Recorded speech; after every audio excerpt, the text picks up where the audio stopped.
Bonjour. Désolée pour ce petit retard. On a eu un problème technique de dernière minute, donc ça a encore prolongé le petit retard qu'on prenait pour attendre nos amis du public qui viendront, peut-être. Je vais commencer tout de suite par l'introduction de cette journée.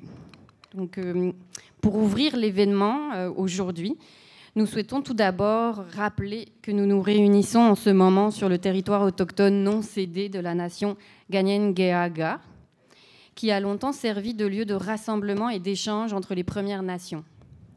Donc, dans cet esprit, nous nous devons de souligner que les femmes autochtones représentent le groupe carcéral qui augmente le plus vite actuellement. Les femmes autochtones sont surreprésentées dans les pénitenciers fédéraux, bien qu'elles ne comptent que 2% de la population générale canadienne. Elles représentent actuellement, selon l'enquêteur correctionnel, 44% de la population carcérale au fédéral. Donc, en détention provinciale, au Québec, les femmes autochtones représentent 10% de la population.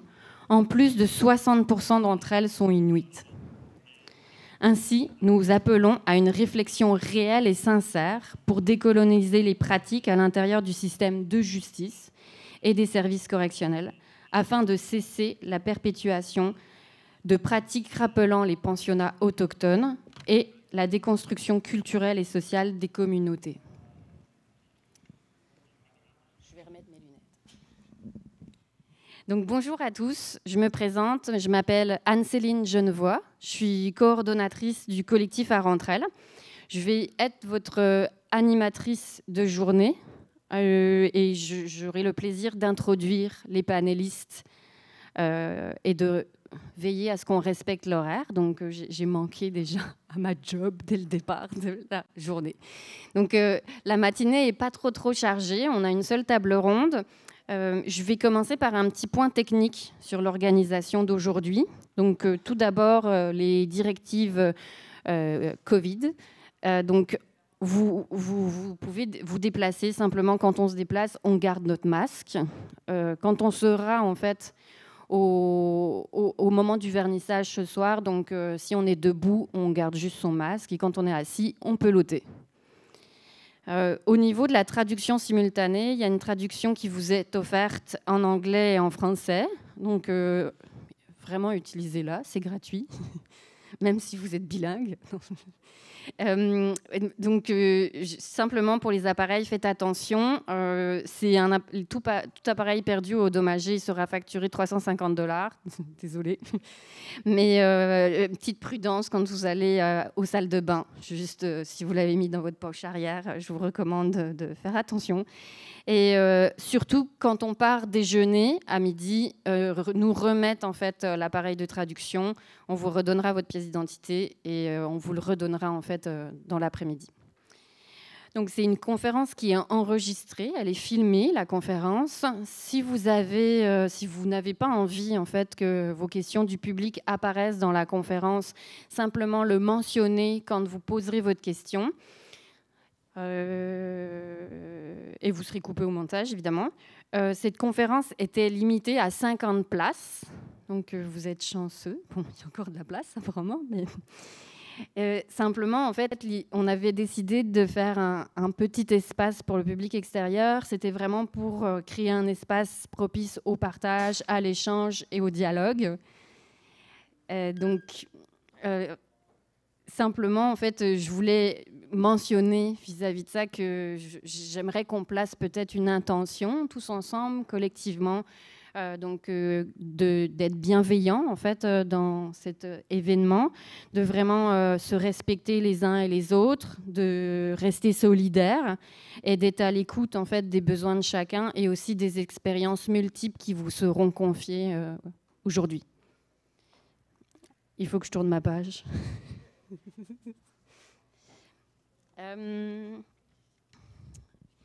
Dans cet esprit en fait de bienveillance, on va aborder des sujets qui peuvent être sensibles.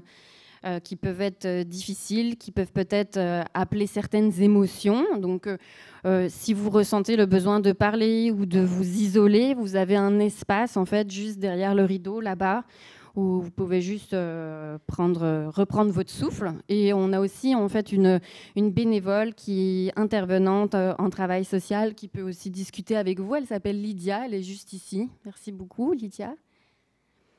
Et aussi, évidemment, vous pouvez juste aller à l'extérieur devant et revenir quand vous voulez.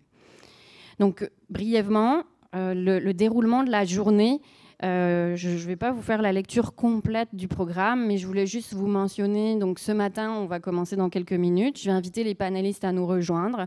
Il y aura une très courte introduction avec un extrait sonore qu'on va écouter tous ensemble et les panélistes commenceront la discussion. À chaque discussion, il y aura une période de questions à la fin avec le public d'une vingtaine de minutes. On prendra notre pause de déjeuner à midi, peut-être à midi 10, là, comme on est en retard. Et ensuite, on revient, en fait, ouverture des portes du public à 13h. On commence vraiment 13h30 tapante. L'après-midi, il y aura une courte pause autour de 15h à peu près et on devrait finir notre journée à peu près vers 4h30, un peu dépassée. Donc il y aura 2 tables rondes l'après-midi. On est presque prêt. Donc je voulais déjà, pour terminer et ne pas oublier, remercier les partenaires en fait, de cette journée. On remercie le collectif Arentrelle, la Fondation du Grand Montréal avec le Fonds d'égalité des genres. C'est un projet qui nous tenait à cœur d'organiser cette conférence aujourd'hui sur la prise de parole des femmes judiciarisées, enjeux et conséquences, et de réexposer notre œuvre qui s'appelle « Dénombrement, un regard sur l'incarcération au féminin ». Je remercie aussi la Caisse d'économie solidaire et je remercie nos partenaires qui sont l'Association canadienne des sociétés Elisabeth Frey et la Société Elisabeth Frey du Québec. Donc, je vais inviter nos panélistes à nous rejoindre. Donc, j'invite Catherine Chenet, qui est professeure à l'École de travail social de l'UQAM, et les membres de la CACIF. Donc, c'est la Coalition d'action et de surveillance pour l'incarcération des femmes au Québec.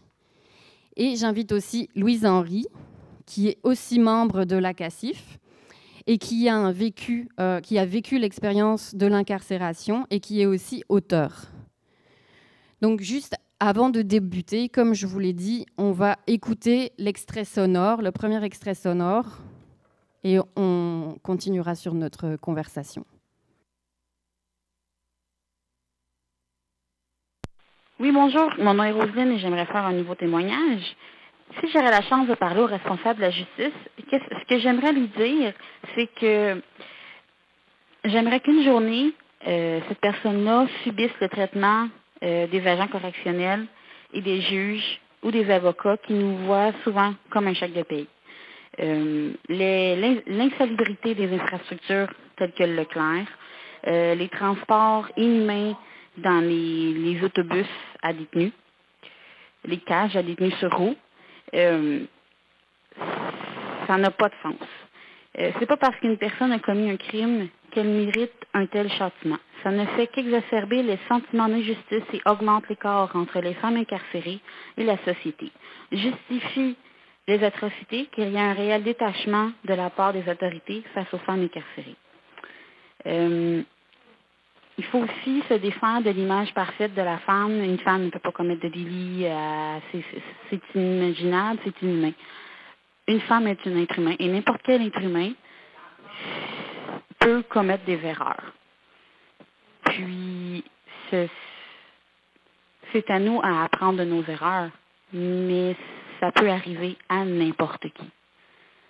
Il n'y a pas 2 catégories de personnes, dans le fond. On est tous des êtres humains. Merci beaucoup.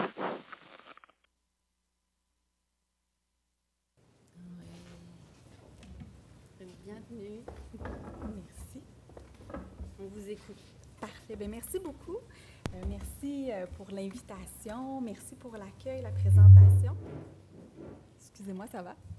Donc, je vais commencer. En fait, Louise et moi, on a discuté à plusieurs reprises de qu'est-ce qu'on voulait vous apporter, qu'est-ce qu'on voulait discuter ensemble, en fait, sur quoi on voulait réfléchir.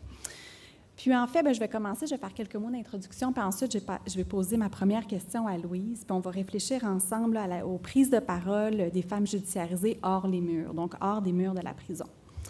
Puis en fait, en y réfléchissant toutes les deux, Louise et moi, on s'est dit que quand on tend bien l'oreille, les femmes judiciarisées qui ont été incarcérées ou qui ont été judiciarisées parlent déjà dans l'espace public. Donc, on peut les entendre dans des œuvres de fiction où on va parler d'elles. Donc, je pense qu'on n'a pas besoin de parler d'Unité 9. On peut parler aussi de Orange is the New Black. Donc, on parle des femmes judiciarisées. On en parle d'une certaine façon. Dans certains espaces politiques, il y a des femmes judiciarisées qui ont pu prendre la parole. Donc, je pense ici à la Commission Vient, à l'enquête nationale sur les femmes et les filles autochtones disparues et assassinées, où il y a plusieurs femmes autochtones.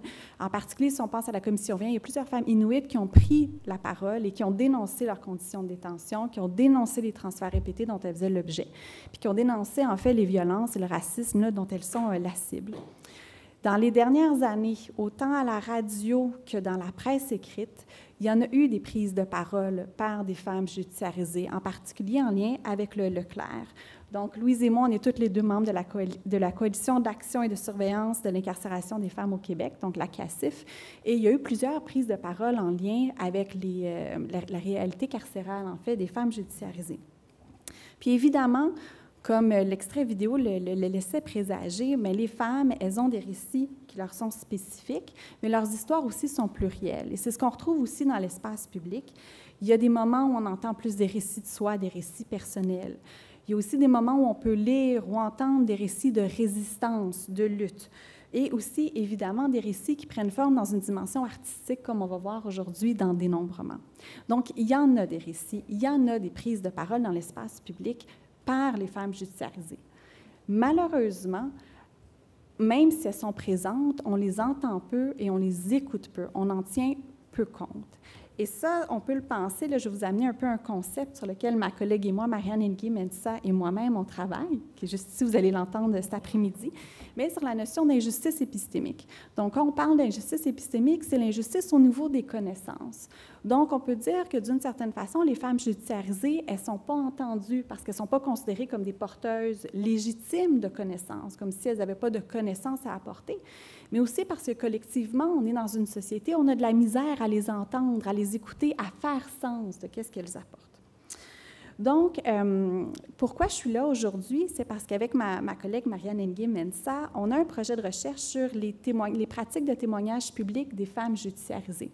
Donc, on s'est intéressé dans les 10 dernières années à comment les femmes judiciarisées prennent la parole dans l'espace public. Donc, comment elles prennent la parole, où elles prennent les paroles et qu'est-ce qu'elles disent.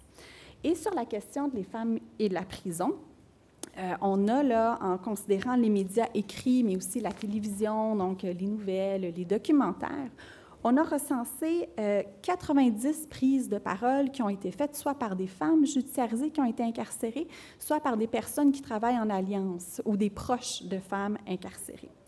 Et donc, sur ces 90 prises de parole, il y en a 53 prises de parole qui ont été faites par les femmes elles-mêmes.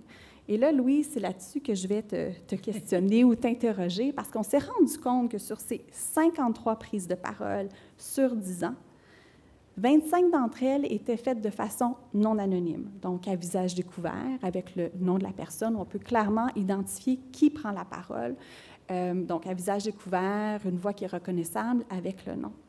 Mais 28 témoignages sont faits de façon anonyme.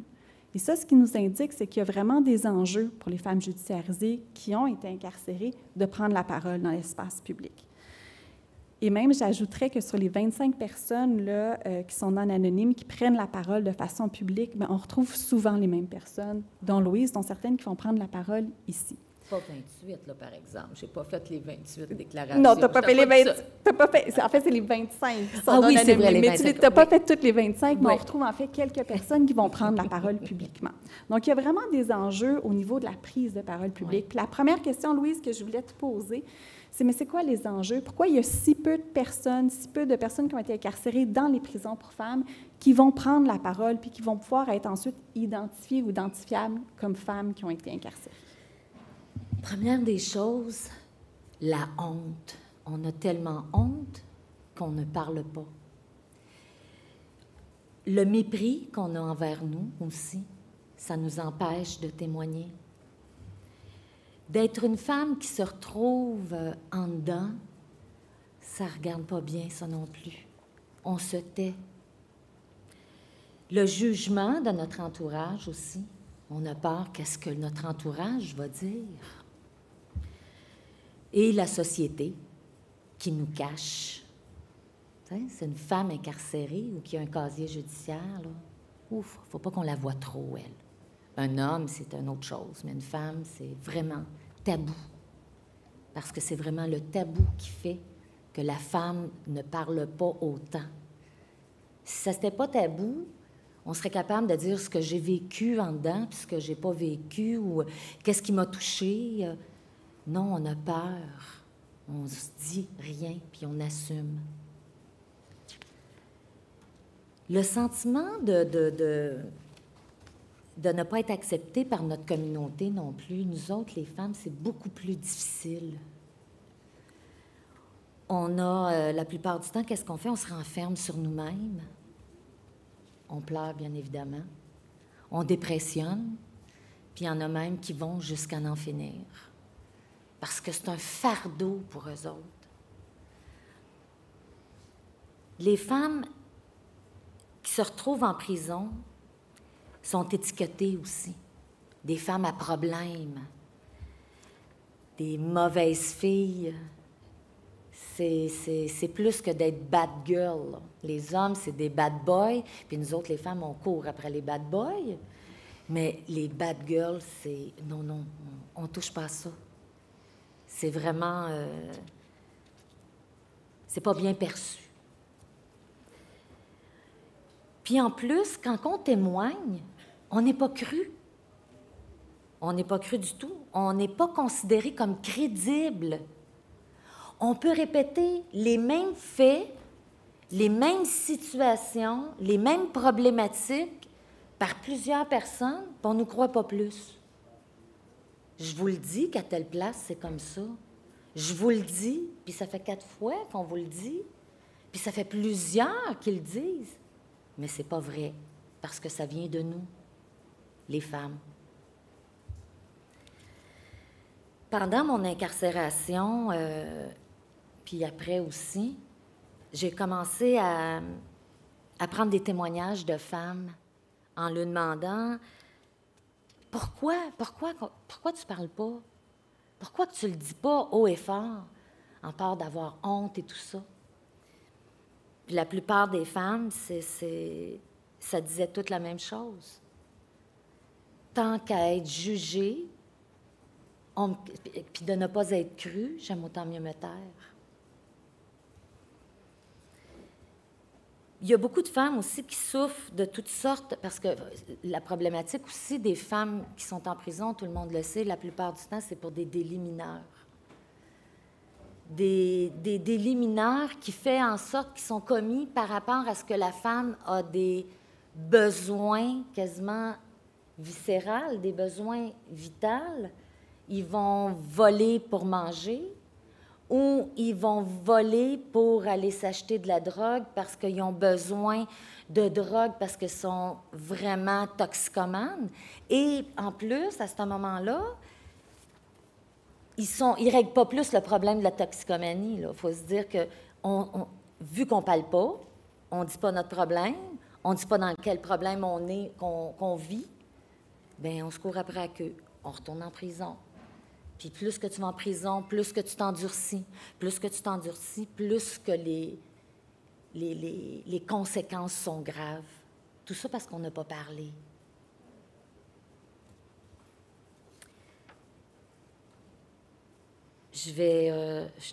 Oui. Tu me repasses la parole. Je te repasse la parole. Puis en fait, Louise, je trouve ça super intéressant ce que tu as apporté. Tu parles un peu du cycle de la prison, ce qu'on va appeler la rue prison, donc des personnes qui ont des trajectoires de plus en plus difficiles ou précaires là, de point de vue de l'insertion, de la réhabilitation, et donc qui vont se retrouver dans un cercle, on peut penser, Souvent, on va dire le cercle entre la prison puis la rue, mais je pense qu'on peut aussi ajouter l'hôpital psychiatrique parce qu'on le sait, il y a beaucoup de femmes qui sont judiciarisées, qui vivent avec des troubles de santé mentale, qui peuvent être évidemment exacerbés là, par leur trajectoire socio-judiciaire, puis aussi par le temps qui est passé en prison. Puis j'aimerais ça peut-être revenir au portrait que tu as fait des femmes incarcérées parce que je trouve qu'il est tellement important.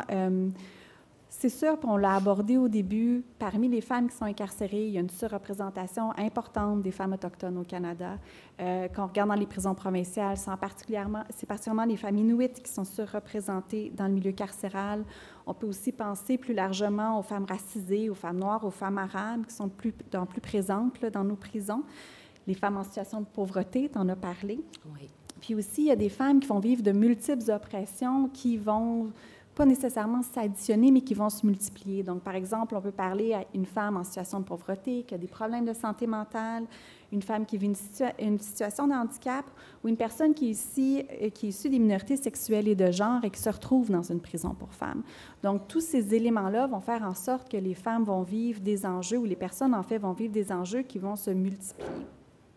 Et ce que je trouve intéressant quand on parle de la prise de parole, tu as nommé plusieurs obstacles à la prise de parole. Puis il faut penser aussi que ces obstacles-là, ils vont se conjuguer différemment selon les expériences de la personne. Donc, c'est sûr que dans les voix qu'on va entendre, c'est certaines voix qu'on entend, puis c'est certaines voix qui vont porter certaines réalités. Mais il y a plusieurs personnes qui ne peuvent pas prendre la parole par peur de représailles ou par le fait que à ce moment-là de leur trajectoire ou de leur expérience de vie, elles ne peuvent pas se permettre de prendre la parole. Et donc, il y a des réalités de certaines personnes qui sont gommées parce qu'on ne les retrouve pas dans l'espace public. Quand nous, on s'est intéressés, Nengi et moi, à la question des témoignages, donc on s'est intéressé évidemment à qui témoigne, mais aussi de quoi on parle. Donc, qu'est-ce qui est porté comme message dans les prises de parole publiques? Puis ce qu'on a trouvé, en fait, dans les 10 dernières années, il y a à peu près, je dirais, 3 thèmes qui sont ressortis dans les prises de parole. Puis j'aimerais ça t'entendre, Louise, pour toi, parce que tu en as pris des témoignages de filles en dedans puis de filles à l'extérieur. Est-ce que ça fait du sens pour toi, ces thématiques-là ou ces thèmes-là? Donc, nous, les personnes qui témoignent, ce qu'on a pu identifier, c'est qu'elles parlent, en fait, de la prison comme un lieu d'interdit. Donc, ce n'est pas un lieu où il se passe des choses, c'est plutôt un lieu où il se passe très peu de choses. C'est impossible d'avoir des rapports amoureux, c'est impossible d'avoir de l'intimité, c'est impossible de se déplacer. Tout est contraint, tout est littéralement enfermé. Le deuxième élément qui est beaucoup ressorti, c'est tout ce qui parle qui fait référence aux émotions de la prison. Donc, tout ça parler de tristesse, de dépression. Puis ça aussi, c'est un thème qu'on retrouve beaucoup chez les proches des personnes incarcérées, qui vont prendre la parole pour parler de leur peine à eux. Puis là, je parle de la double peine qui est vécue par les proches, d'avoir une personne qu'ils aiment, en fait, qui se retrouve dans les murs de la prison. Et le troisième élément, c'est les conditions de détention considérées comme inadéquates et qui portent atteinte à la dignité là, des personnes incarcérées. Donc, j'aimerais ça t'entendre, Louise, parce qu'évidemment, il y a un filtre dans les prises de parole, dans les médias, sous toutes leurs formes. Il y a un filtre qui fait en sorte qu'on n'entend pas toutes ces voix-là. Donc, d'après toi, avec les témoignages que tu as pu recueillir, quand les femmes prennent la parole pour dénoncer ce qu'elles vivent, bien, qu'est-ce qu'elles dénoncent, en fait? C'est sûr que pour la plupart, il indique que les agents, le personnel qui est sur place n'est pas adéquat. Puis, par leurs attitudes, c'est sûr que ça a un effet néfaste sur la confiance de la femme en soi. La plupart des gens qui travaillent ne sont pas qualifiés. C'est sûr et certain qu'on vise un établissement, c'est officiel, mais la plupart des gens qui y travaillent ne sont pas qualifiés pour la clientèle féminine parce qu'on est différente dans nos demandes. On est différente dans notre manière d'être, d'encaisser les coups. Nous autres, les femmes, quand on parle à nos enfants au téléphone, on pleure. Les hommes, il y en a, c'est rare qu'ils pleurent. Papa va revenir. C'est pas pareil. Et ces femmes-là ont besoin de soutien. Et le personnel n'est pas adéquat. Et ils ont une certaine difficulté aussi avec le fait d'être agent correctionnel ou personnel d'un établissement correctionnel, tu sais, tu regardes ça, c'est... Bien, eux autres, ils n'ont pas le direct avec la femme, le respect direct avec la femme, je devrais dire. Ils l'ont pas. Ça va pas dans le job. C'est pas dans la description de tâche de job. Puis c'est pas du jugement que je fais, c'est comme ça. Ils sont pas là pour nous aider, c'est pas ça le job. Mais nous autres, les femmes, quand on est incarcérées, on a besoin d'aide en rentrant. Pas 10 jours plus tard, pas un mois plus tard, c'est en rentrant, la journée même, puis même au palais de justice. Parce que c'est c'est un bulldozer qui rentre dans notre vie, puis on a besoin de soutien. C'est sûr que la prison, c'est une punition. C'est une punition. Les femmes perdent leur liberté, puis c'est correct. Mais pour la plupart des femmes, ils me disaient déjà d'avoir perdu ma liberté, mais qu'en plus, qu'est-ce que je vis avec le personnel qui vont faire en sorte de leur rendre la vie insupportable? Bien, ces femmes-là, là, ils ne voient plus le bout, là. Fait que déjà, tout de suite, en arrivant, on n'est même pas rendu à parler de l'insalubrité, des soins qui manquent au niveau de la santé, du mélange qu'il peut avoir dans une wing. Bien, tout ça fait en sorte que ça finit plus. On fait juste parler au niveau du début, quand tu rentres. Excusez, je pense que c'est mon téléphone en plus, hein? Je reconnais ma sonnerie. Ceux qui pensaient que j'étais pour être stressée, hein, je ne le suis pas. Je ne sais pas comment je fais. Bon, en tout cas. Il est extrêmement important que que les femmes croient qu'ils peuvent changer. Puis c'est pas avec des comportements comme ça qu'on a qu'on peut prendre conscience qu'on va pouvoir être là puis qu'on va pouvoir changer. Oubliez ça, là. On arrive là, puis on descend. Là. On vient qu'on est... on n'a plus de force pour se relever. Peu importe que tu aies volé une tablette de chocolat, puis ça fait la 3e fois que tu te fais pogner. Et j'ai déjà vu que autant que tu aies frappé un monsieur qui est je ne veux pas dire on va dire un vieillard, que tu aies battu un vieillard pour y voler son argent, pour aller te chercher de la drogue. On est tous pareils, on le vit tous pareil. Puis il faut avoir les outils nécessaires pour qu'on puisse passer à travers, mais on ne les a pas. Il faut qu'on croie en nous autres quand on dit « je ne vais pas bien », pas t'emmener au KL, communément appelé le trou. C'est de savoir pourquoi. C'est sûr, vous allez me dire, bien, il y a sûrement du personnel adéquat pour ça, comme thérapeute, psychologue, ou il n'y en a pas. Il y a peut-être Sœur Marguerite, mais encore là, elle a ses limites. Fait qu'il faut vraiment que la femme ait du soutien positif pour s'en sortir, un réseau alentour de elle pour s'en sortir. Parce qu'en dedans, le fait de ne pas être cru, d'être considéré comme moins que rien, presque comme un déchet de la société, de ne pas avoir personne à qui parler, d'avoir des restrictions, pas de liberté, puis en plus, la façon dont qu'on se sent, c'est plutôt comment on se sent qu'on est traité. Ça passe plus, là. La dernière petite chose que je vais terminer, je vais vous lire un rapport d'investigation du coroner d'une femme qui est décédée là-bas et que sa mort a été classée pour cause naturelle. Pour vous démontrer que la parole d'une femme incarcérée, c'est ignoré.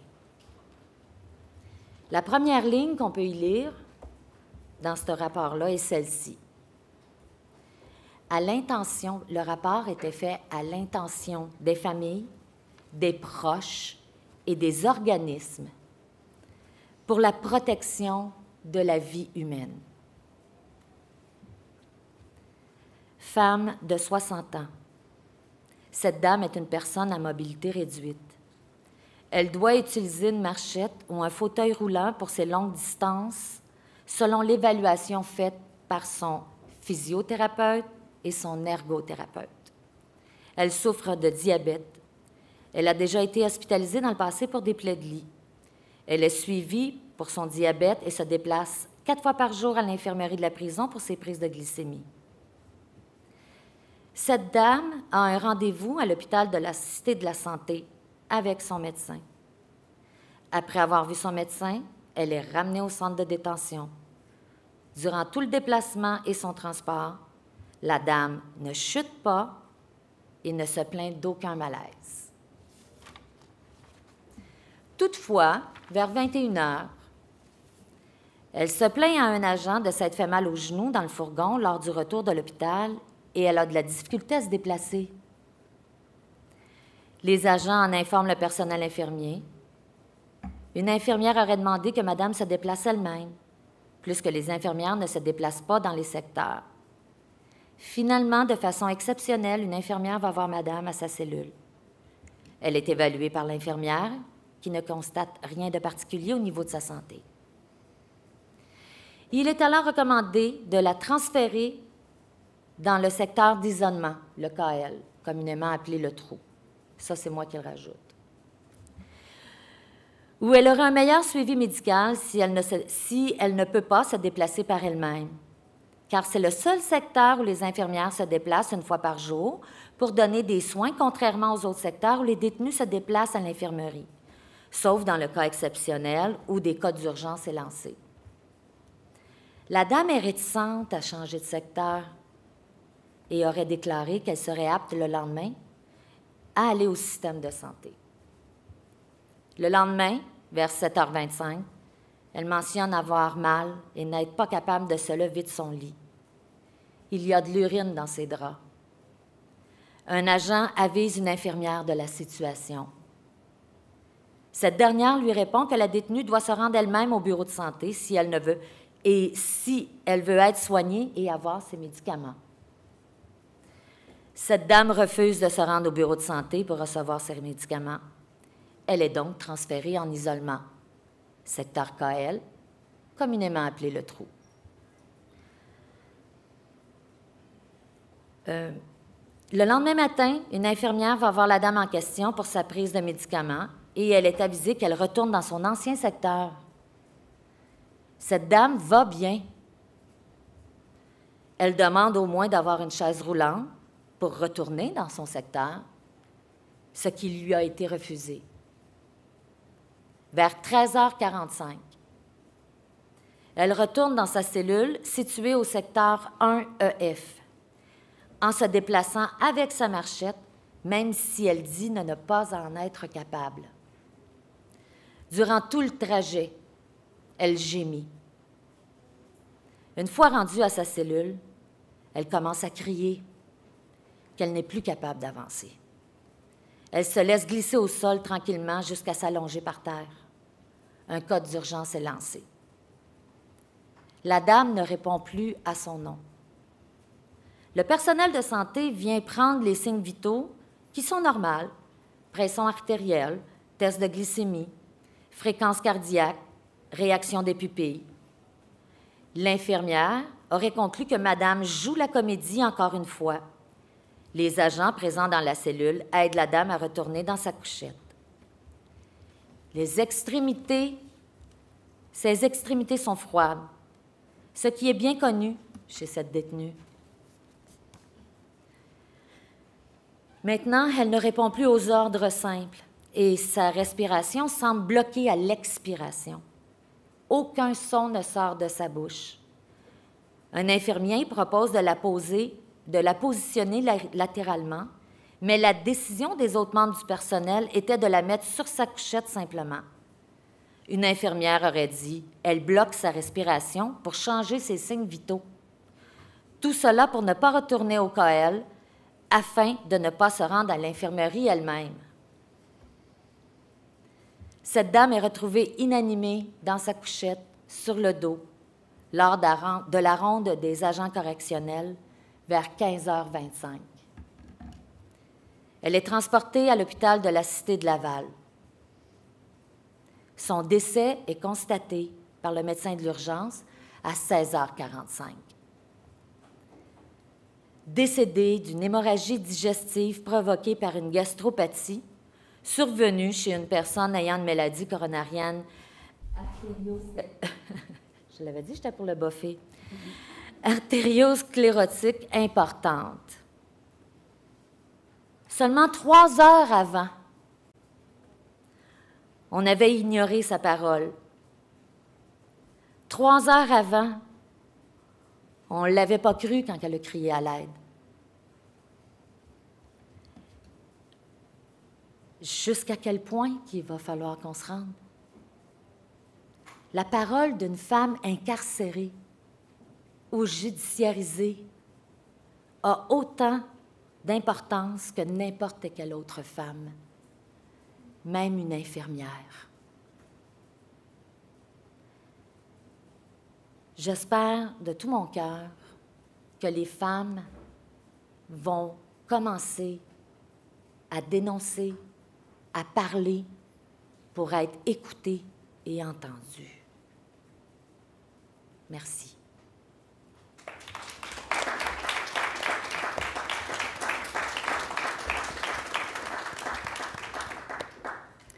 Merci beaucoup, Louise, de nous avoir apporté, puis de nous l'avoir lu, ce rapport-là, qui est vraiment poignant. J'aimerais ça peut-être maintenant me tourner vers le public, vers vous, en fait, parce que quand on parle de témoignages, et il y en a eu plusieurs, Louise a parlé des enjeux, des obstacles au témoignage, aux prises de parole des femmes, autant à l'intérieur des murs de la prison qu'à l'extérieur des murs de la prison. Puis, quand on regarde un témoignage, quand on regarde une prise de parole, ça ne se fait pas tout seul. La personne qui parle, elle s'adresse à quelqu'un, elle s'adresse à un public, elle s'adresse à une communauté, à une collectivité. Puisque sur quoi on aimerait lancer la discussion aujourd'hui, en fait, mais ce matin, ça serait de dire, mais nous, comme communauté, comme collectivité, comme société, comment est-ce qu'on accueille la parole des femmes? Je crois que vous êtes tous et toutes ici parce que vous êtes intéressés par les prises de parole des femmes. Donc, vous avez cet intérêt-là, vous tendez l'oreille. Mais comment tendre l'oreille et agir en écoutant les femmes? Comment tendre l'oreille et collectiviser, comprendre, aller plus loin, dénoncer, soutenir les femmes judiciarisées qui prennent la parole? Alors voilà, donc c'est la question qu'on aimerait vous poser.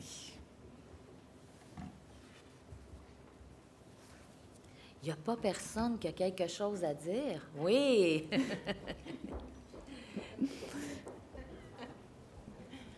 Je dis merci beaucoup pour votre témoignage. Je suis probablement une des filles qui parle. C'est bien, merci. Bienvenue dans le groupe. Merci. Fait que, puis je trouve c'est important, effectivement. Moi, j'appelle ça en anglais « spread the word ». Il faut aussi... Les femmes, les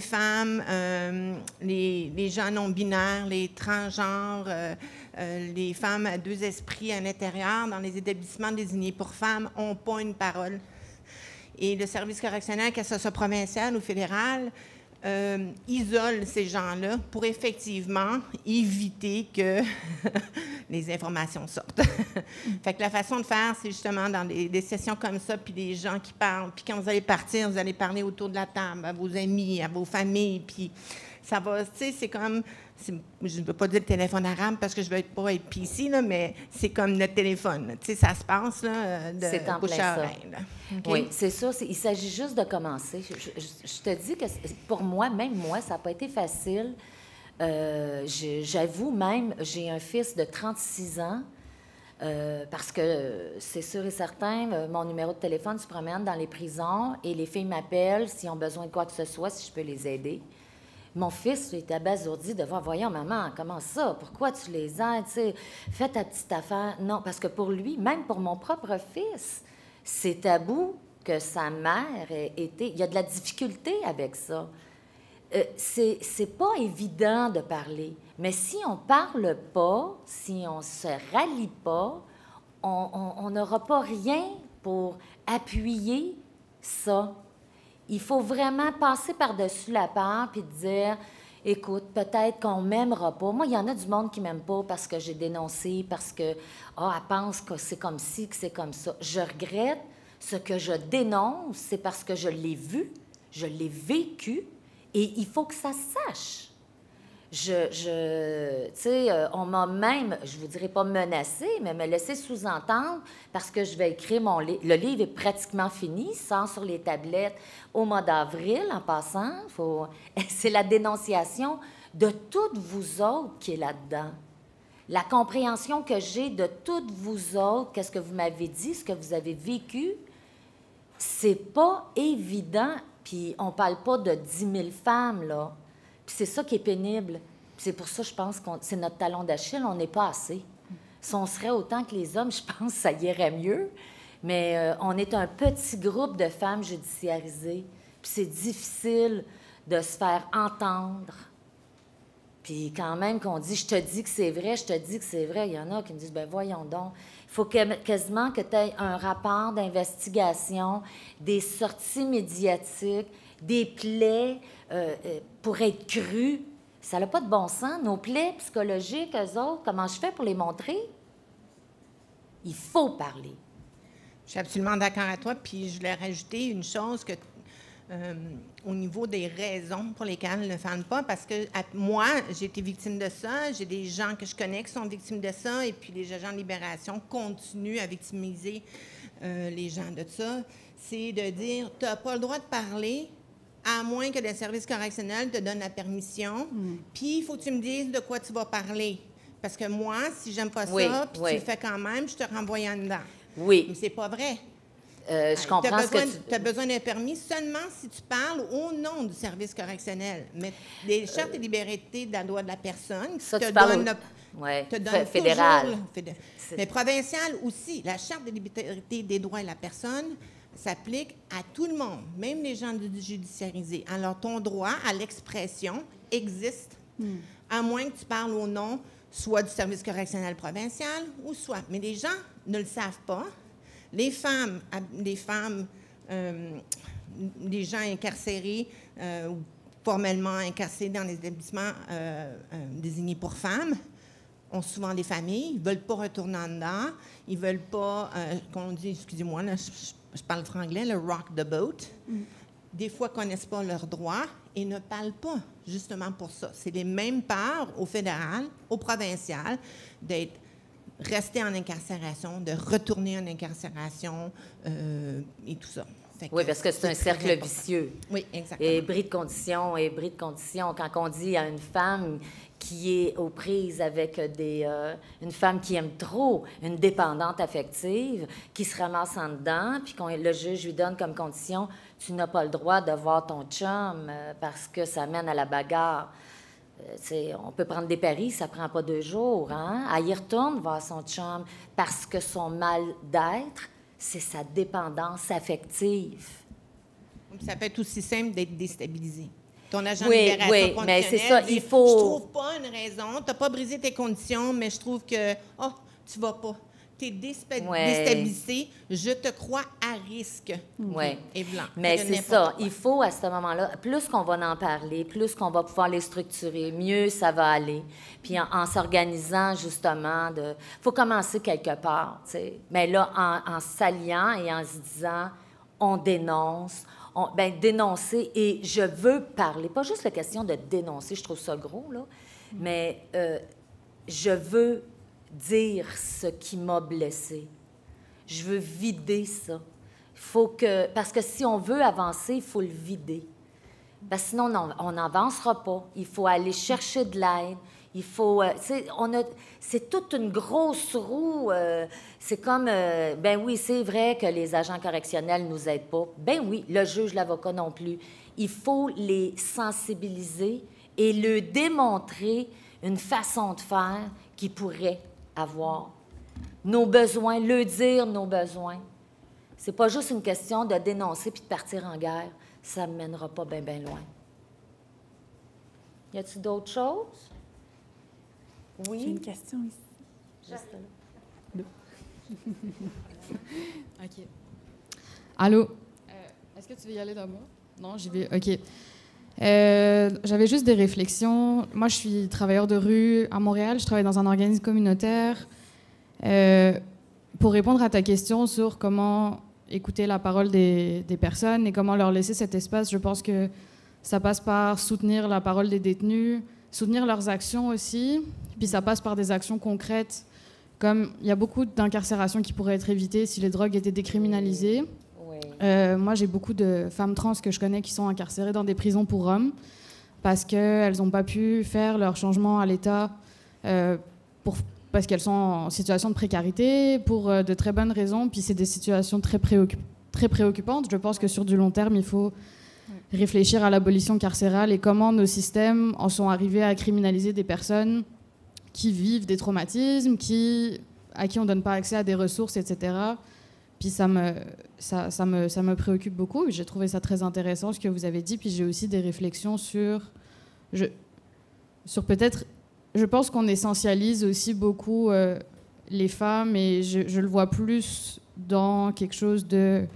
Les personnes judiciarisées, les personnes incarcérées ont des besoins, que ce soit des femmes, des hommes, des personnes non-binaires, des personnes two-spirit, etc., puis que le système ne répond pas à ces besoins, puis qu'en tant que société, notre manière d'accueillir les détenus quand ils sortent, c'est de pas leur permettre la réinsertion, Moi, j'ai je sais pas combien de jeunes avec qui je travaille qui peuvent pas se trouver d'emploi parce qu'ils ont un casier judiciaire, qui peuvent pas se trouver de logement, exactement. C'est le cercle vicieux du pas de travail, pas de logement, dossier, et qui tourne sans arrêt. Puis les jeunes... Un coup, t'es embarqué dans le cercle vicieux, c'est fini. C'est ça. T'as un casier judiciaire, c'est plus que des défortins, là. T'as un casier judiciaire, les logements, la plupart, c'est enquête de crédit et enquête criminelle. Ils vont chercher un plumitif, ça prend pas de temps. Après ça, tu as les assurances. Quand tu veux t'assurer, c'est la même chose, que ce soit ton auto, que ce soit ta maison. Après ça, un emploi, combien de personnes, combien de femmes j'ai vu faire arrêter leur emploi parce qu'ils ont des casiers. C'est tout à fait vrai, qu'est-ce que tu dis là. Mais il faut... Qu'est-ce que je trouve bien, c'est parce que il faut, au départ, vraiment mettre d'attaque, aller chercher le plus possible d'informations pour être capable de s'asseoir et de dire, bien là, c'est ça qu'il nous faut, c'est de ça qu'on a besoin.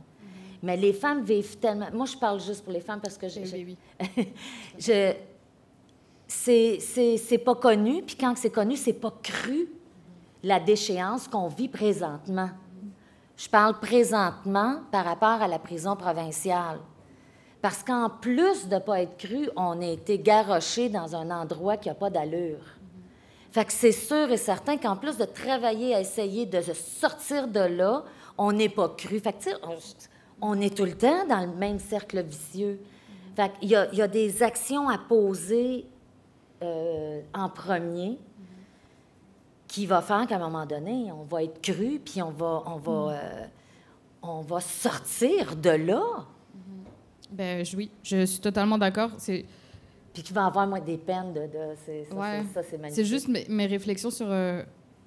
genre, on entend beaucoup... Je pense qu'on entend de plus en plus parler de réinsertion sociale et on met beaucoup le fardeau sur les personnes qui ont été judiciarisées. Puis en fait, ça dépend de beaucoup plus de contexte que ça. Ça dépend à... Je pense à plusieurs jeunes qui ne peuvent pas avoir de compte en banque parce qu'ils ont été judiciarisés. Ils ne peuvent pas avoir de compte en banque, donc ils ne peuvent pas avoir d'enquête de crédit, donc ils ne peuvent pas avoir de logement. Et ça continue sans arrêt. Puis leur seule possibilité, c'est d'avoir des emplois sous la table. Mais là, ça ne fonctionne pas avec leurs conditions. C'est en plein ça. On se court après tout le temps pour avoir ta carte. Tout marche par débit. Tout marche par débit. Bien, il y en a, ils n'ont pas de carte de débit parce qu'ils n'ont pas de compte. Puis en plus... S'ils veulent se rouvrir un compte, bien là, non, tu vas attendre avant d'avoir ta carte de débit. C'est comme pour aller chercher un chèque de bien-être social. C'est ça. Mais oui, effectivement, c'est un gros maillon, c'est une grosse affaire. Moi, je ne croyais pas ça au début, à quel point Puis tu travailles, c'est la première ligne, je te félicite, ça, j'aurais aimé ça, être capable de faire ça. Travailleuse de rue, c'est magnifique, tu es vraiment dans le feu de l'action, tu sais les problématiques qu'il y a, tu sais qu'est-ce que le monde a besoin, puis tu regardes, c'est toutes des carences affectives pour la plupart des problèmes de drogue, c'est inconcevable. Si je peux me permettre aussi peut-être d'ajouter, parce que je trouve vous avez dans l'échange, il y a quelque chose d'important qui a été nommé sur la question des femmes puis du genre. On a toujours cette difficulté-là à parler, puis moi-même, je suis toujours en réflexion par rapport à ça, de dire, mais on parle d'une prison pour femmes, l'institution elle-même, elle est très genrée. Il y a une raison pourquoi l'emploi disponible, c'est la buanderie. C'est pas la même chose dans les prisons pour hommes. Dans les prisons pour hommes, il n'y en a pas de buanderie. C'est d'autres formes de travail qui sont accessibles.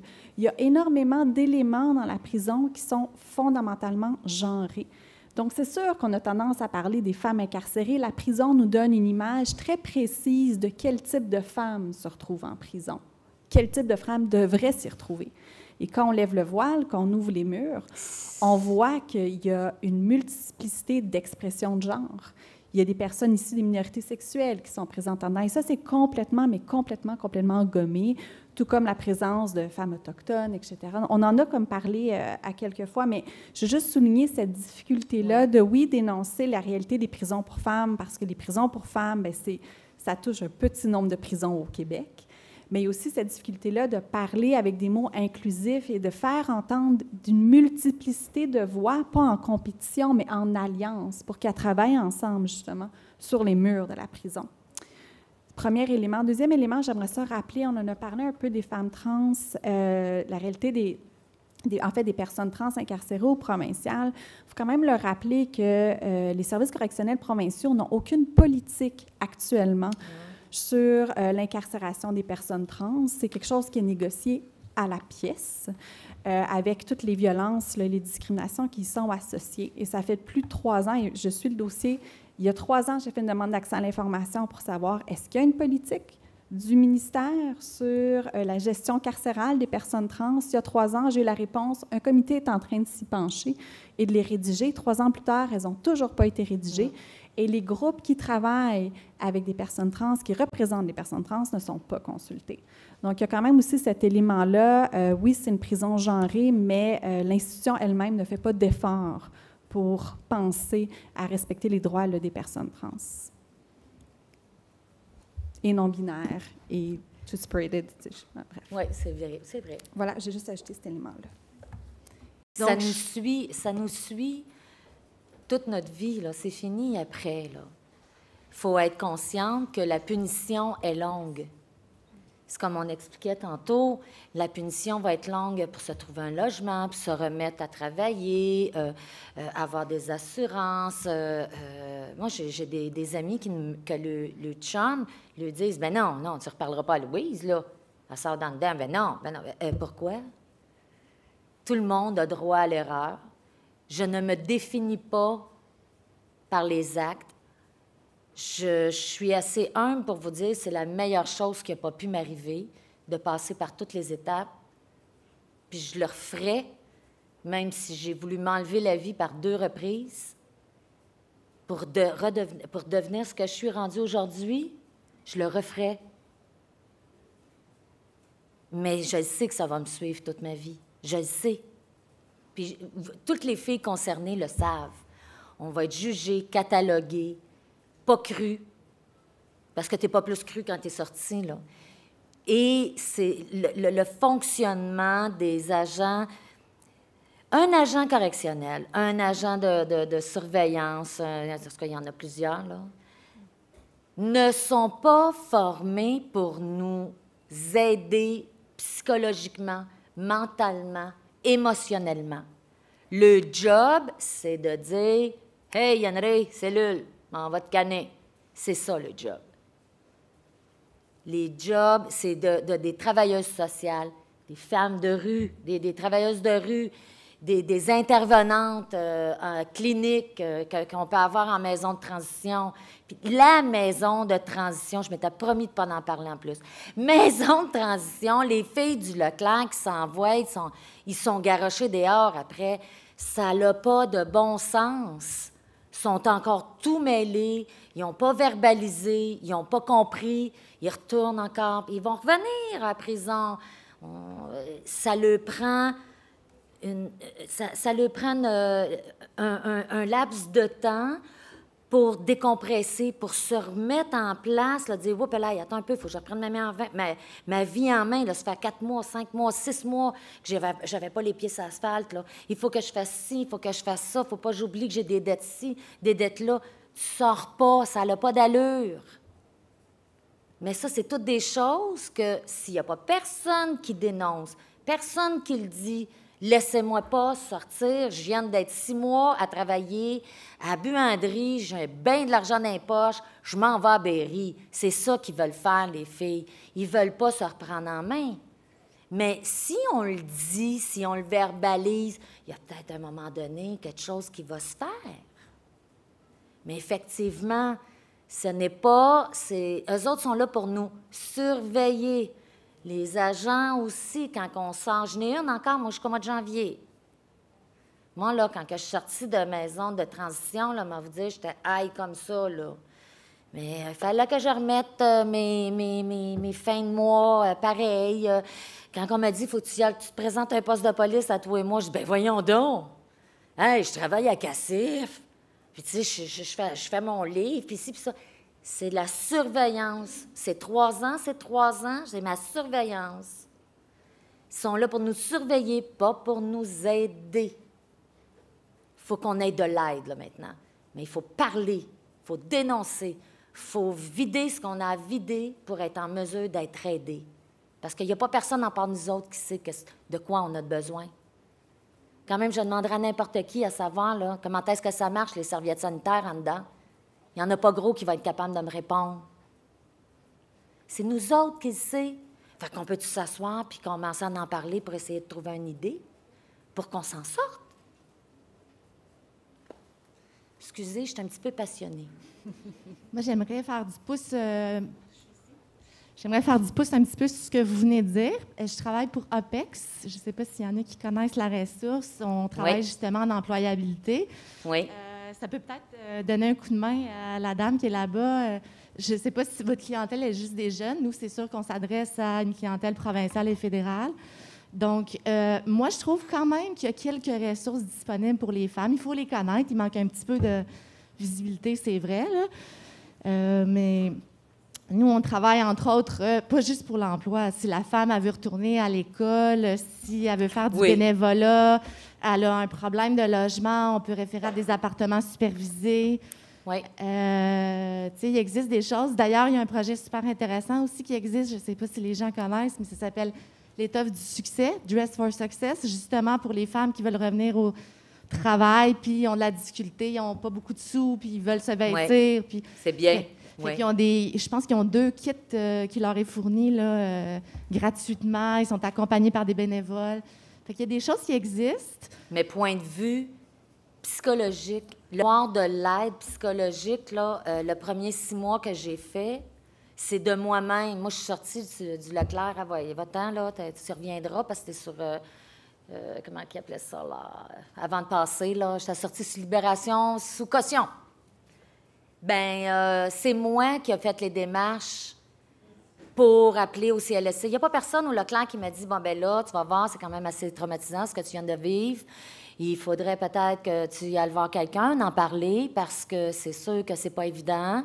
Surtout que, tu sais, il y a eu une pendue ou qu'il y a eu 3-4 qui sont essayés de se suicider ou d'autres qui se sont, automutilés. Tu sais, là, j'en ai vu de toutes les couleurs le premier 6 mois. Mais psychologiquement, OPEX, oui, c'est très bien. Hein? Vous autres, vous êtes gros. On en parle. On rentre en maison de thérapie, pas maison de thérapie, maison de transition. C'est OPEX, ça va être job, OPEX, ça va être... Puis on a deux ressources aussi en dedans au Leclerc. C'est ça, mais c'est au niveau de qu'est-ce qu'on vit, les atrocités que l'on vit Je m'excuse. Au Leclerc. Parce que nous autres, les femmes, on est ainsi faites. Peut-être que les hommes étaient corrects là-dedans. Mais je ne penserais pas, parce que sinon, il n'aurait pas fermé la prison pour les hommes. Non, c'est vrai, ils l'ont réouvert pour mettre les femmes, parce que les hommes, ils ne pouvaient pas être là. Ah, excusez. C'était plus fort que moi, je m'étais promis pourtant. Mais, oui. C'est ça, les femmes, ils ont besoin, juste avec les enfants, la coupure nette. Tu sais, tu rentres là, pendant le temps de la COVID, ils donnaient 10 $ d'appel. Mais 10 jours, 15 jours après être rentré, on n'a pas besoin après 15 jours, c'est en rentrant qu'on veut avoir quelqu'un. C'est en rentrant qu'on veut parler à quelqu'un. On a besoin de parler à notre chum, à notre mère pour les enfants. Puis c'est-tu correct? Ça? Non, non. Dans 2 semaines, on te donnera un petit 10 $. Ces trucs-là, si on ne les dit pas, il n'y a pas personne qui va le savoir. Fait que comment... Tu sais, c'est facile de dire, de jeter à la pierre. « Ah, mais ils font ci, puis ils font ça. » Mais oui, mais si on le disait, si on s'alliait, puis qu'on disait « Ah, il y a ça qui ne marche pas. » Encore une fois, on va le répéter, mais que là, on va... Faut pas lâcher. J'aimerais juste finir, c'est encore moi qui parle. Oui, excuse-moi. Je voulais juste finir par expérience. Je pense que quelque chose qui marche bien, parce que nous, on le fait, c'est mettre de la pression, dans le fond, il faut parler aux agents de libération, il faut parler aux agents de probation, aux intervenants. Je pense que c'est avec la force des commentaires qu'ils reçoivent, puis l'ouverture d'esprit, évidemment, que ça peut faire une différence. C'est de la manière qu'ils agissent, tu sais, les agents de libération, ce qu'ils sont avec les organismes ou quoi que ce soit, oui, je suis sûre qu'ils sont très ouverts. C'est le tabou de la femme incarcérée quand ils se revirent de bord puis qu'ils parlent à nous autres. Là. C'est là que c'est plus pareil. Le jugement de c'est une broyeuse ou c'est une chialeuse, c'est une manipulatrice ou c'est une menteuse, tout simplement. Tu manipules, tu mens. C'est ça qui est la grosse, le gros talon d'Achille. On n'est pas cru. Bonjour, Madame Henry, je suis curieuse de vous entendre sur comment on pourrait briser ce tabou-là, mais à l'intérieur même des murs, comment on pourrait encourager les femmes à prendre la parole. Est-ce que vous y croyez? Est-ce que c'est quelque chose que vous vous dites, bien, ça pourrait exister, un espace, des gens qui parlaient, tu sais, malgré le manque de ressources, là, c'est sûr que des travailleurs sociaux, des psychologues, mais est-ce que oui, je crois. Vous avez un petit espoir ou quelque chose? Non, j'ai plus qu'un petit espoir. Puis même encore là, je travaille justement, moi j'ai un paquet de projets tout le temps, j'écris. Aussitôt d'avoir vécu ça, tu sais qu'est-ce que les femmes ont besoin. C'est sûr et certain que, tu sais, il faut s'asseoir et dire, bon, mais OK, s'il y a besoin d'une personne qui est neutre, première des choses. Et aussi, un alcoolique va aider un alcoolique. Bien, c'est nous autres, les détenus, on se tient en dedans. La solidarité féminine en dedans, on se tient. Bien, ça prend une femme détenue. Ça prendra pas... C'est sûr qu'il y a des intervenantes qui sont là pour nous aider au niveau, comme avec la Société Elizabeth Fry. Mais ça prend vraiment quelqu'un d'une ex-détenue, quelqu'un qui a le vécu avec ça pour comprendre ce que la dame va vivre. Puis à ce moment-là, de mettre en marche les solutions. Tout de suite, en partant, je dirais, ne jamais laisser sortir une femme du Leclerc, puis s'en aller les 2 pieds sur l'asphalte comme ça. Bon, OK, tu peux sortir d'ici ou tu peux sortir du palais de justice. Jamais. Va passer 1 mois. 1 mois avant, faites-la sortir, mais 1 mois fermé à Thérèse Casgrain. Parce qu'elle a besoin de se centraliser sur elle-même, pas d'aller dépenser son cash à Berry, parce que c'est toutes les mêmes personnes. Il y a beaucoup de bris de conditions. La plupart du temps, c'est les... Tu sais, là, j'en ai 2, 3, là, je le sais, ils sont revenus, là. Ça faisait 1 an et quart, 1 an et demi, là, que c'était... Mais ils sont revenus. Ils ont le même pattern. C'est sûr qu'il y en a qu'on ne pourra pas sauver, mais il y en a d'autres, par exemple, qu'un coup qu'on sait est où la carence, de faire travailler, regarde, on va te faire travailler ça. On va te faire travailler ça. Puis avant de sortir, de voir que tu t'enlignes bien. Oui, tu sais, là, j'extrapole comme ça, là, mais oui, j'ai confiance. Puis oui, j'espère de voir ça de mes yeux. J'espère. Qui pourrait vous croire, mettons, à l'intérieur des murs? Y a-t-il à l'intérieur des murs, ben les filles, il y a des filles, c'est sûr, qui vont me dire, oui, on le sait, Louise, tu vas faire un changement. Surtout avec la sortie de mon livre. Surtout avec l'attrait que ça fait là, de savoir que je sors le livre, les partis politiques qui s'en mêlent, qui viennent me voir, puis que là tu sais, ça commence là, à plus se déboucher. Là, les filles, eux autres même, c'est sûr qu'il y en a certaines qui vont dire « Tu ne seras jamais capable de changer ça ». Mais je peux pas voir en dedans qui pourrait m'aider. J'ai des problématiques, des fois, avec des femmes en dedans. Je ne me verrais pas appeler une personne en dedans. Je me sentirais un petit peu protecteur du citoyen parce que c'est ça qu'ils font, eux autres. Puis ça ne règle pas le problème. Louise, si tu me permets, j'ajouterais quelque chose. Qui peut croire les femmes? Tu as ouvert sur la question de la protectrice du citoyen qui a un mandat de s'assurer que les personnes peuvent avoir... en fait, que les droits des personnes sont respectés. L'ombudsman. Oui, l'ombudsman. Mais au niveau fédéral, il y a l'enquêteur correctionnel. Pour provincial, la protectrice citoyen, là, elle chapeaute plusieurs services. Donc, ça, c'est une première ressource potentielle, mais je tiens quand même à rappeler que quand les femmes ont été transférées de Tanguay au Leclerc, quand la prison pour femmes, en fait, a été transférée, il y a plusieurs groupes de la société civile, la Ligue des droits et libertés, la Fédération des femmes du Québec, le Centre des femmes de Laval. Il y avait plus de centaines de signataires qui ont demandé une mission d'observation à la prison Leclerc pour faire un état des lieux, en disant, bien, il y a des avocates, il y a des personnes incarcérées qui nous appellent, qui dénoncent les conditions de détention, qui disent que l'eau n'est pas potable, que l'eau est brune, que les égouts refoulent, que la température est inadéquate. Il y a ces dénonciations-là. On veut faire une mission d'observation neutre pour aller en prison, parler avec les agents, avec les personnes incarcérées, pour faire un état des lieux. Ça a été refusé. C'est une demande que la Ligue des droits et libertés a portée cet été. Puis il y a plusieurs groupes. En fait, il y a Québec solidaire aussi qui a appuyé, Alexandre Leduc qui a appuyé cette démarche-là.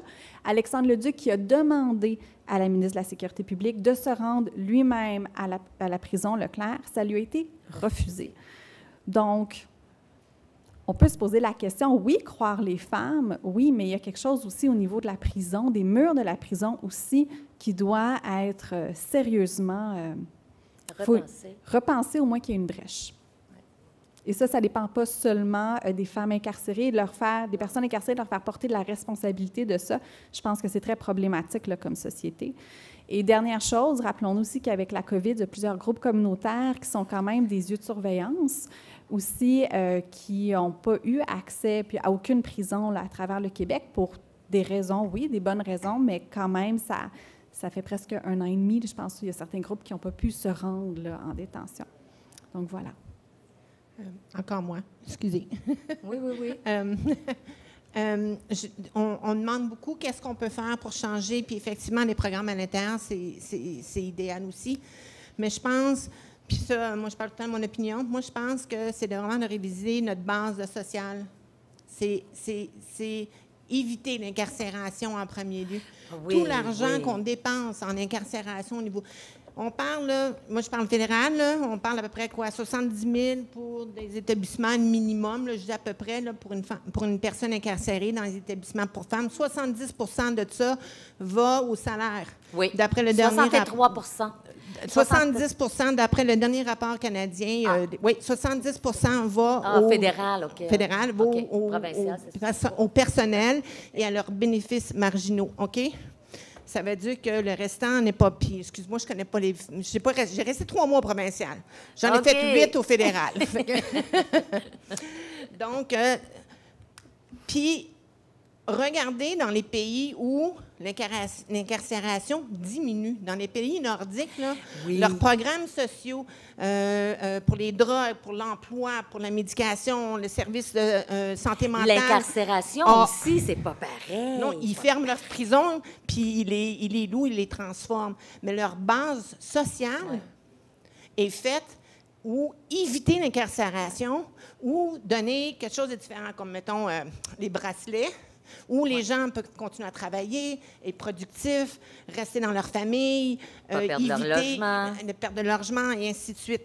Ça veut dire que le dilemme est, est-ce qu'on prend l'argent qu'on pourrait investir dans le social pour éviter que les gens retournent là-dedans et commencer notre base, ou est-ce qu'on investit à l'intérieur? Parce que malheureusement, c'est difficile de faire les deux. C'est là où je pense que le dilemme existe. La prévention. La prévention. La prévention, c'est sûr. La prévention est importante. Exact. Ouais. Puis la deuxième chose, puis après ça, moi, j'aurais fini, c'est tous les services qu'on appelle ombudsman, l'enquêteur correctionnel, EFRI, CAPES, même le Sénat, OK, ont tous des pouvoirs de recommandation. Ils ont zéro pouvoir. Ils ne peuvent pas rien faire. Si le provincial ou le fédéral disent « OK, j'ai vu ton rapport, on passe à autre chose », ils ont zéro pouvoir. Ouais. Même quand on parle de l'isolement au fédéral, la Cour suprême a dit « Non, on change ». Ils ont même fait changer la loi, ça n'a même rien changé.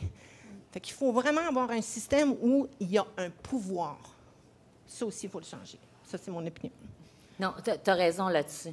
Mais moi, je suis encore au bas de l'échelle. Je suis pas encore rendue pour le pouvoir. Moi, c'est sûr et certain que j'ai pas mon dire si on peut commencer. C'est officiel de parler. Il y a une autre question, je pense que tu l'avais pas vue. Ah, excuse-moi! Je ne voulais pas t'interrompre, excuse-moi. Excusez-moi, Louise, j'ai juste vu. Excusez-moi. Mais continue, finis. Mais ton tu peux continuer, Oui. Louise, termine ton idée. Non, c'est ça. Je suis juste... Déjà qu'on puisse en parler puis qu'on puisse s'activer. Comme tu vois, la CACIF, là, je suis en... Comment qu'on dit? En recherche de membres. Recrutement. En recrutement. Je vais toutes vous achaler, les filles, toute la gang. Puis tous ceux que je sais que je vais avoir du potentiel à aller vous siphonner, je vais y aller parce qu'on a besoin de filles comme vous qui disent, garde comme toi, même si tu as été juste 3 mois. N'empêche que Joliette, c'est au Québec, puis la CACIF, c'est pour la surveillance des femmes au Québec. Tu pourrais nous donner du poids.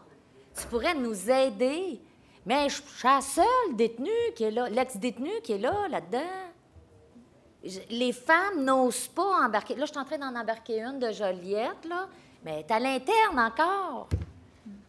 Il faut vraiment recruter. Le pouvoir de persuasion est vraiment important. C'est vraiment, vraiment stimulant de t'entendre, Louise. Et puis, je pense qu'on te croit.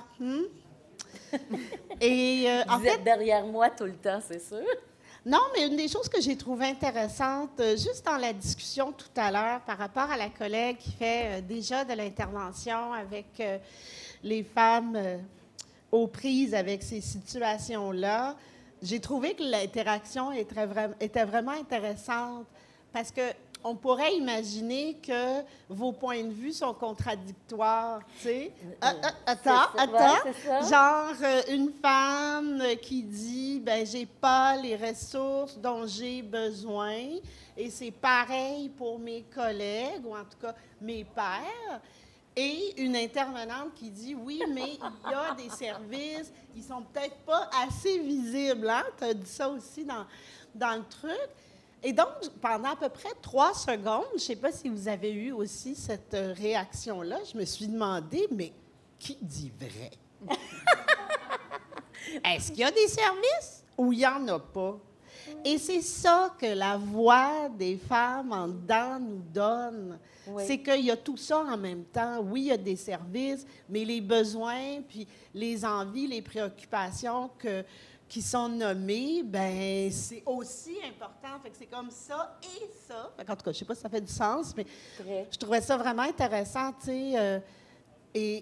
Et je pense également que ce dont on parle, c'est vraiment en lien avec la stigmatisation. Donc, Catherine, tu nous as amené un concept là, sur l'injustice épistémique.